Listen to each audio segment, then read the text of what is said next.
मानो कि आज आप अपने लाइफ के उस पॉइंट पे हैं जहाँ पे आपकी डिग्री, आपका सब कुछ किसी काम नहीं आ रहा। आपको पैसे चाहिए, आपके बिल्स पेंडिंग हैं, आपको वो सारी चीज़ें चाहिए जो दूसरों के पास हैं और आप वो कमाना चाहते हैं। आज की वीडियो इस बारे में है कि how are you gonna do that. जिस बिज़नेस की मैं बात करने वाला हूँ, जो कि आपको टाइटल से अंदाज़ा हो गया होगा कि इट इन्वॉल्व्स ज़ीरो इन्वेस्टमेंट।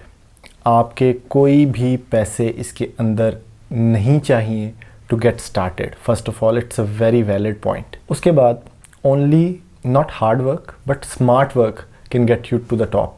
और जो सक्सेसफुल रियलिटर्स हैं मार्केट में, उनके कुछ सीक्रेट्स मैं आपको बताऊंगा और कुछ मेरे पॉइंट्स जो मैंने 8 सालों के अपने इस करियर में सीखे हैं थ्रू स्टडीज़, थ्रू ऑब्जर्वेशन, तो मैं वो आपको आज बताऊंगा कि how to be a successful real estate agent without spending millions of rupees.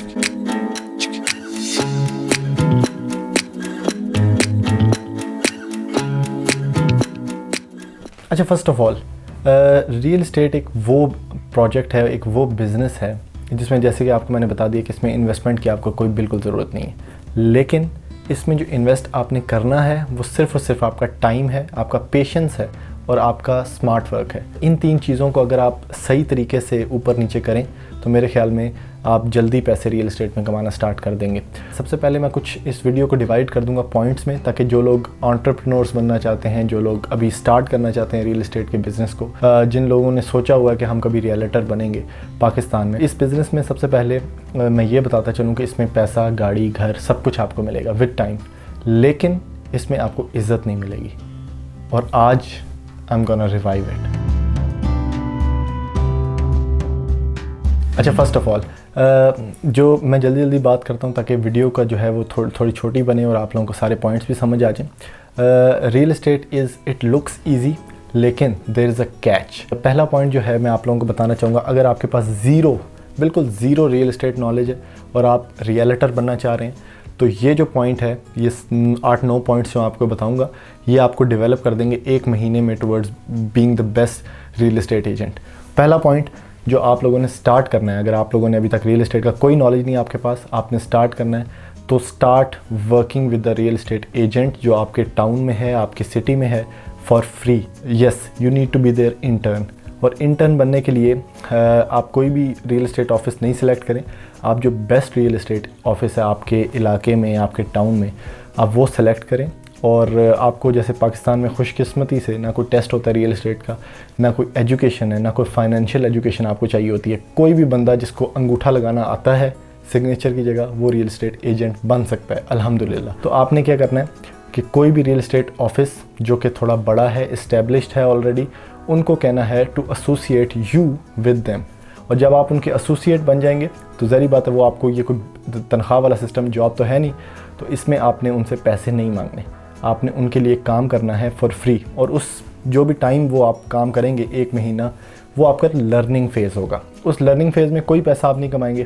पहली बात मैं ये बता दूं कि ये वो बिज़नेस है जो विद टाइम आपको पैसे देता है। आप पहले दिन इसमें पैसे नहीं कमाएंगे। अगर वो आपकी सोच है तो आप मेरे ख्याल से बिज़नेसमैन नहीं बन सकते, आप जॉब करें। आपको एक एग्जांपल देता हूँ मुकेश अंबानी की, जो कि इंडिया का एक बिज़नेस टाइकून है। उन्होंने जब अपने सबसे पहले 250 रुपये कमाए ना, तो वो एक 5 स्टार होटल में चाय पीने चले गए उस 250 रुपये की। और उस 250 रुपये में एक बंदा उनके साथ काम करता था। पहले दिन उसने भी 250 रुपया कमाया, तो उसने पूछा दुनिया के बेवकूफ़ आदमी हो मुकेश अंबानी को, उसने कहा कि आपने अपना 250 रुपया अपनी ज़रूरतों को छोड़ के अपनी ख्वाहिशों पर लगा दिया। तो मुकेश अंबानी ने उसे कहा कि उस 250 रुपये में जो मैंने बड़े लोगों के साथ बैठ के चीज़ें सीखी हैं, वो तुम उस 250 रुपये में नहीं सीखे। ये माइंडसेट जो है ये डेवलप करना बड़ा ज़रूरी है। जब आप एक बड़े ऑफिस में काम करेंगे, आप थोड़े से आपको बैक सेट्स होंगे, बैक ड्रॉप्स होंगे, लेकिन you will start to realize कि ये जो भी आप कुछ कर रहे हैं, it will develop you into something. और 1 महीने बाद आप उन लोगों से बेहतर होंगे जिन्होंने वो काम नहीं किया जो आपने किया। तो first of all, start working with the real estate office. आपको आहिस्ता आहिस्ता डील्स का पता चलने लग पड़ेगा, अप्रेजल्स का पता चलने लग पड़ेगा, डील फाइनल्स कैसे होती हैं, जब आप उनकी डील्स के बारे में सुनेंगे आपको पता चल जाएगा। It's not a difficult task. अच्छा, सेकंड पॉइंट जी, आपने अपने एक रियल एस्टेट ऑफिस के साथ टाइम गुजार लिया, आपको थोड़ी सी नो हाउ हो गई, आपने इंटरनेट पर रिसर्चेस कर ली कि सारा रियल एस्टेट एजेंट कैसे बनते हैं, कैसे काम करते हैं, लेकिन अभी तक आपने फर्स्ट डील अपनी नहीं की, तो आपने क्या करना है और आप अपना रियल एस्टेट ऑफिस खोलना चाहते हैं। First of all get a competitive team. अब कम्पेटिटिव टीम जो है वो आपके साथ तो ज़री बातें नहीं आएगी क्योंकि आप खुद अभी कम्पेटिटिव नहीं है। तो start working with people who you think is are competitive. तो आप एक टीम अराउंड बिल्ड करें जो कि थोड़े से कम्पेटिटिव लोग हों, जो स्ट्राइव करें to become the best. Third step है वो सबसे इंपॉर्टेंट है, गेट योर कंपनी या गेट योर ऑफिस रजिस्टर्ड। और पाकिस्तान में इस तरह होता है माशाल्लाह से कि आप बग़ैर ऑफिस रजिस्टर किए, बग़ैर कुछ किए आप एक रियल एस्टेट का ऑफ़िस खोल सकते हैं, उसमें काम कर सकते हैं और आपकी डील्स भी फाइनलाइज होंगी और उसको आपको कोई नहीं पूछेगा। लेकिन बेहतर ये है कि आप SECP के साथ अपना ऑफ़िस जो है वो रजिस्टर करवाएं। अगर आप उधर रजिस्टर नहीं करते, आप टैक्स पेयर उनके नहीं बनते, उसका कोई साल का टैक्स होता है वो आपको देना पड़ता है।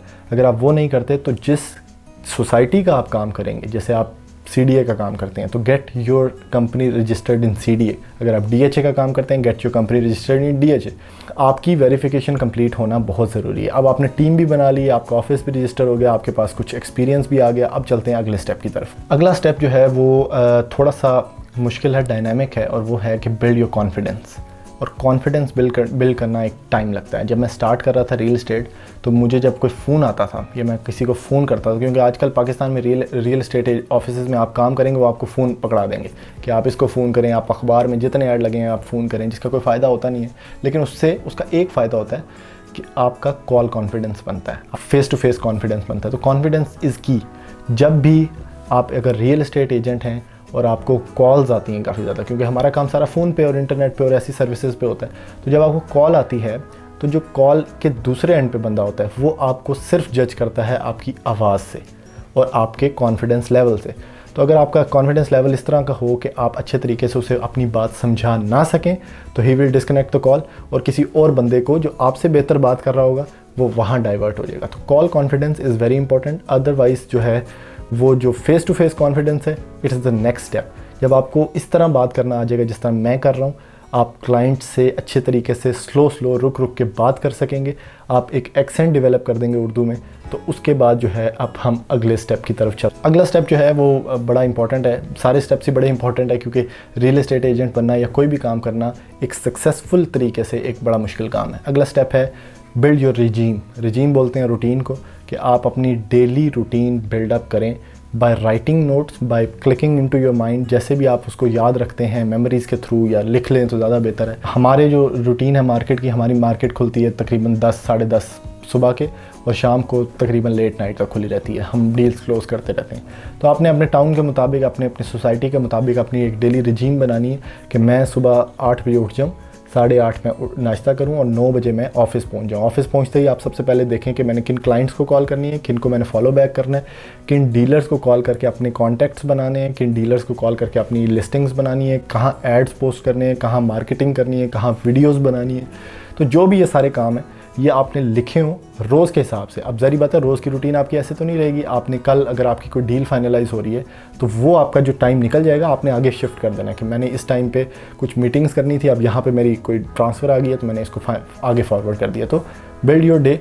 उससे ये होगा कि आप अपने आप को चैलेंज कर रहे होते हैं कि मैंने ये काम करना था आज, मैं नहीं कर सका, तो एक फेलियर का जो आपको मोटिव मिलता है उसकी वजह से कोशिश होती है कि आप सक्सेसफुल बन जाए। अगला स्टेप किसी भी बिज़नेस में बड़ा इंपॉर्टेंट है, स्पेंड ऑन एडवर्टाइजमेंट। जैसे किसी बंदे से किसी ने पूछा, मुझे अभी नाम एग्जैक्टली याद नहीं है, कि अगर आपके पास $50 हो तो आप एडवर्टाइजमेंट पे कितने लगाएंगे, तो उसने कहा कि $49। तो जितना मैक्सिमम आप एडवर्टाइजमेंट को यूज़ कर सकते हैं, जितना मैक्सिमम, आजकल तो काम करना है ही बहुत ईजी। पहले ज़माने में जो रियल एस्टेट एजेंट्स होते थे वो बाहर खड़े खड़े हो के लोगों को बता रहे थे कि मैं रियल एस्टेट एजेंट हूँ। आजकल एक फेसबुक से, एक इंस्टाग्राम से, जहाँ पे सारी फैमिलीज़ कनेक्टेड हैं, आपने वहाँ बस काम करने वाला बंदा चाहिए, वहाँ पे अपना मैसेज पहुँचाने वाला, डिलीवर करने वाला बंदा चाहिए। तो गेट टू डू दैट। आप अपने एडवर्टीज़मेंट बोर्ड्स बनाएं, अपने बिल बोर्ड्स बनाएं। अगर आपके पास ज़्यादा पैसे हैं, आपके पास मार्केटिंग स्ट्रेटजीज़ जो भी हैं, अगर सिंगल पर्सन भी आप हैं, आप मार्केटिंग स्ट्रेटजी बनाएं। आप ज़मीन.com पे पाकिस्तान में ऐड लगते हैं, आप OLX पे एड्स लगाएं। जो भी फ्री एड्स हैं वो आप यूज़ करें। जो भी फेसबुक एक फ्री प्लेटफॉर्म है, आप वो ग्रुप्स ज्वाइन करें जो बाय एंड सेल के हैं, उसमें एड्स पोस्ट करें। आप इंस्टाग्राम को यूज़ करें, आप इंस्टाग्राम स्टोरीज़ यूज़ करें, इंस्टाग्राम पे प्लेटफॉर्म्स बनाएं, यूट्यूब को यूज़ करें। जो भी आप इस तरह के तरीके यूज़ कर सकते हैं। तो आपका एक मैक्सिमम सिंपल की रूल ये है कि आपके पास एक चीज़ बेचने को है, मार्केट में उसका ख़रीदार मौजूद है, अब उस बंदे तक आपने पहुंचना है, उसने आपके तक नहीं आना। आपने किसी तरह से उसको मार्केट में मैसेज पहुंचाना है, या ग्लोबली मैसेज पहुंचाना है। इंग्लैंड में एक बंदा बैठा है, उसको आप कैसे पता चलेगा कि दानियाल सलीम के पास एक चीज़ है जो उसको चाहिए? तो आप इतनी मार्केटिंग होगी तो उसको पता चलेगा कि ये this is the thing that you need. और उसको जब वो आपको कॉल करे तो आगे वही कॉल कॉन्फिडेंस और सारा कुछ अच्छे तरीके से बात करना, और then you can close the deal. अगला स्टेप जिसको मैं 3 स्टेप्स में डिवाइड करूँगा वो ये है कि follow up, follow through and follow back. Follow up का मतलब है कि आपने मुख्तलिफ़ लोगों को टच करना है, या मुख्तलिफ़ लोग जो आपको टच करेंगे उनकी लिस्ट बनानी है कि आज मुझे इतने क्लाइंट्स की कॉल आई, इस बंदे को ये चाहिए था। हर बंदे के पास एक क्लाइंट बुक होती है, मेरे पास भी है, जिसमें हम वो क्लाइंट्स के नंबर्स लिख लेते हैं। तो जब हमारे पास फ्री टाइम होता है हम उन क्लाइंट्स को देखते हैं कि इसको क्या क्या चाहिए था और हम इसको क्या क्या दे सकते हैं, प्रोवाइड कर सकते हैं। उनके लिए फिर हम वर्किंग करते हैं मार्केट में, क्योंकि ज़ाहिर बात है पूरी दुनिया के प्लॉट मेरे पास तो नहीं पड़े जो पूरी दुनिया को चाहिए, हमने कहीं से निकाल के देने हैं। तो एक क्लाइंट बुक बना लिया आपने, वो हो गया follow up. What is follow through? Follow through है कि आपने उसी क्लाइंट के लिए वर्किंग करनी है। अब ये तो नहीं कि आपने क्लाइंट, एक बंदे को DHA फेज़ 4 में प्लॉट चाहिए, आपने उसका नाम लिखा हुआ है, बस नाम लिखा ही रह गया, उसके लिए आपने काम करना है। This is follow through. अब फॉलो बैक ये है कि आपने उसको वो चीज़ निकाल के कॉल करनी है। अब जब जैसे ही उसकी जो भी रिक्वायरमेंट है आपने उसके मुताबिक चीज़ निकाली, मार्केट से फेच करके आपने उसको बता दी। अब आगे डिपेंड करता है किस्मत पे, मूड पे, कॉन्फिडेंस पे कि वो बंदा आपको क्या ऑफ़र देता है। मैक्सिमम टाइम इस तरह होता है कि अगर आप ये 3 स्टेप्स ध्यान से परफॉर्म करें, follow up, follow through, follow back, तो 10 आउट ऑफ 8 टाइम्स आपकी डील हो जाती है। 2 बंदे ऐसे होते हैं जिनको प्लॉट आपका नहीं समझ आता, या आपने उन्हें अच्छे तरीके से फॉलो बैक नहीं किया होता, या टाइम पे नहीं किया होता, तो कोई और बंदा उनको डील कर लेता है। अगला स्टेप बड़ा इंपॉर्टेंट है, वो है practice like an athlete. Athletes जो होते हैं, मैं मार्केट में लोगों को ये बताता हूँ कि एथलीट्स जो हैं वो 90% ऑफ द टाइम जो उनकी लाइफ का है वो प्रैक्टिस फील्ड में गुजारते हैं, और जो 10% है वो आपको नज़र आता है ऑन द फील्ड। हम लोग उल्टे हैं, हम लोग ये करते हैं कि जी 90% घुसे होते हैं फील्ड में और प्रैक्टिस बहुत कम करते हैं। तो ये जो आपके पास लोन टाइम होता है, जिस तरह अभी मैं वेला बैठा हूँ, मैं एक वीडियो बना रहा हूँ, मैं काम कर रहा हूँ अपने रियल इस्टेट पे, तो ये जो लोन टाइम है, it is the best time to invest in real estate. Invest का मतलब है इन्वेस्ट योर माइंड। आप स्ट्रेटेजिक गोल्स बनाएं अपने, आप मार्केटिंग वैल्यूज़ बनाएं अपने, आप कुछ भी सोचें ऐसा कि किस तरह से आपके पास क्लाइंटेज ज़्यादा बन सकती है। The more clients you have, the more deals you are gonna close, but the more deals you are gonna close, the more money that you are gonna make. और एट द एंड सबको पैसा ही तो चाहिए। अगला step important है लेकिन बहुत ज़्यादा ज़रूरी नहीं है, मीट न्यू पीपल। मेरा ये मानना है कि जितने ज़्यादा लोग जो ज़्यादा सोशल हैं, मेरे से ज़्यादा, मैं खुद इतना ज़्यादा सोशल नहीं हूँ, लेकिन जो लोग ज़्यादा लोगों को मिलते हैं उनकी क्लाइंटेज ज़्यादा होती है, और उन्हीं क्लाइंटेज की वजह से उनकी डील्स ज़्यादा होती हैं। तो meeting new people on daily basis या on weekly basis is crucial. अगला स्टेप जो मैं आप लोगों को बताऊँगा वो इंग्लिश में बोलते हैं परसिस्टेंस, उर्दू में बोलेंगे कि रोज़ काम करना, जो कि बेसिक है किसी भी काम की। अब जॉब वाले लोग इतने सक्सेसफुल कैसे होते हैं? जॉब वाला बंदा नहीं, लेकिन जिसके लिए लोग जॉब कर रहे होते हैं, जो लोग आपको सैलरी दे रहे होते हैं, दे आर अ कंपनी, वो प्राइवेट कंपनी भी हो सकती है। तो वो लोग सक्सेसफुल इसीलिए होते हैं कि वो जो जॉब वाले लोग उनके लिए काम कर रहे होते हैं वो उनसे रोज़ डेली बेसिस पे काम कराते हैं, एक तरह का काम रोज़ करवाते हैं। तो हम जब अपनी एक एंटरप्रेन्योरशिप शुरू कर रहे हैं या अपना एक बिज़नेस डेवलप कर रहे हैं, तो हमने करना ये है कि हम खुद से रोज़ एक तरह का काम करें। रोज़ एक दिन भी आप वीक पढ़ेंगे, कोई और बंदा डील क्लोज़ करेगा, और वो और बंदा डील क्लोज़ करेगा is equal to minus your clients. तो जितने आपके क्लाइंट्स माइनस होते जाएंगे, आपके ज़ाहिर बात है एंड पे वैल्यूज़ ख़त्म होती जाएंगी। तो परसिस्टेंस के रोज़ काम करना है, रोज़ उठना है, रोज़ सेम काम करना है, रोज़ घर वापस आना है, रोज़ उठना है, रोज़ सेम काम करना है, रोज़ घर वापस आना है। उससे होगा ये कि आपका एट दी एंड आपकी डील्स क्लोज होने लग पड़ेंगी, आपको खुद ही वीकेंड्स का मौका मिलेगा, आपको छुट्टियां एंजॉय करने का भी मौका मिलेगा। मैंने एक बुक लिखी, तो मैं बीच में अगर मैं रोज़ ना लिखता तो मैं कभी उसे कंप्लीट ना कर सकता। तो रोज़ वो बुक के ऊपर काम करना, एक एक पेज करके वो पूरी बुक बनती है। तो इसीलिए रियल एस्टेट भी उसी कवायद पे, उन्हीं कानूनों पे चलती है। रोज़ काम करेंगे तो एट दी एंड आप वीकेंड एंजॉय करेंगे। अगला हमारे काम में ये बड़ा क्रूशल पॉइंट है कि टाइम मैनेजमेंट। टाइम को आपने कैसे डिवाइड करना है, ये वो दिन वाले फेज़ में भी ये पॉइंट आ जाता है, लेकिन time management is different to daily regime. Time management में आपका रात का टाइम भी आता है, आपका सुबह उठने से पहले का टाइम भी आता है, आपका खाने का भी टाइम आता है। तो ये जो टाइम है, आपने कौन सा टाइम किस जगह पे देना है, प्रायोरिटी सेट करनी है आपने। एक आप मार्केटिंग को ज़्यादा टाइम दे देते हैं, आप क्लाइंट्स पे काम करना शुरू कर देते हैं, तो this is the wrong time of management. आप मार्केटिंग कर ही क्लाइंट्स के लिए रहे हैं, तो अगर आप मार्केटिंग पे और ज़्यादा टाइम देते जाएंगे, क्लाइंट्स पे टाइम नहीं देंगे, तो आपका मार्केटिंग का और ये बैलेंस नहीं रहेगा। तो जिस चीज़ के लिए आप काम कर रहे हैं, क्लाइंट्स को give maximum time to your clients. और सर्विसेज, आपका बोलना अच्छा होना चाहिए, आपका तरीक़ेकार ऑफ डील अच्छा होना चाहिए, बी प्रोफेशनल। सबसे ज़्यादा इंपॉर्टेंट पॉइंट जो पाकिस्तान में मैं लोगों को ये बताता हूँ कि बी प्रोफेशनल। जो प्रोफेशनलिज्म है वो कभी मार नहीं खाता। आपको चीज़ों का नहीं पता, आप चीज़ें किसी से पूछ सकते हैं, लेकिन अपने क्लाइंट्स को मैक्सिमम सर्विसेज दें ऑन टाइम। और कुछ लोगों को मैंने मार्केट में नोट किया है कि जैसे ही डील क्लोज हो जाती है, अपना 1% कमीशन उन्हें मिल जाता है। जब बाद में उनको क्लाइंट्स कॉल करते हैं कि यार मेरा अलॉटमेंट लेटर वहाँ से निकलवा दो या मेरे डेवलपमेंट चार्जेस यहाँ जमा करवा दो, तो वो लोग उनकी कॉल भी नहीं उठाते या वो लोग उनका काम नहीं करते। अब यही वो आफ्टर सेल सर्विसेज हैं जो आपने प्रोवाइड करनी है, जिससे वो क्लाइंट आपका पूरी ज़िंदगी का बनेगा। अगर आपने वहाँ पे बोला ना, क्योंकि वहाँ पे पैसे नहीं बच रहे होते, पैसे तो तभी बचते हैं जब कोई डील हो, लेने देने वाला काम हो।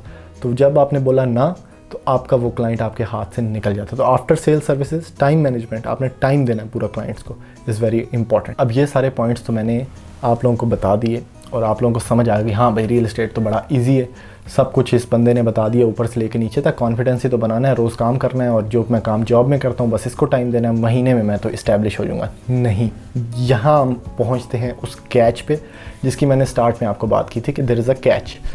अब real estate looks easy but it isn't. वो कैसे कि मार्केट में लोग आते हैं रियल इस्टेट के बिज़नेस को करने के लिए शॉर्ट टर्म में, और मैंने आपको हमेशा ये बात मैं करता हूँ कि शॉर्ट टर्म में किया हुआ कोई भी काम आपको उस तरह से वैल्यू नहीं देता जिस तरह से एक चीज़ लॉन्ग टर्म में किए हुए।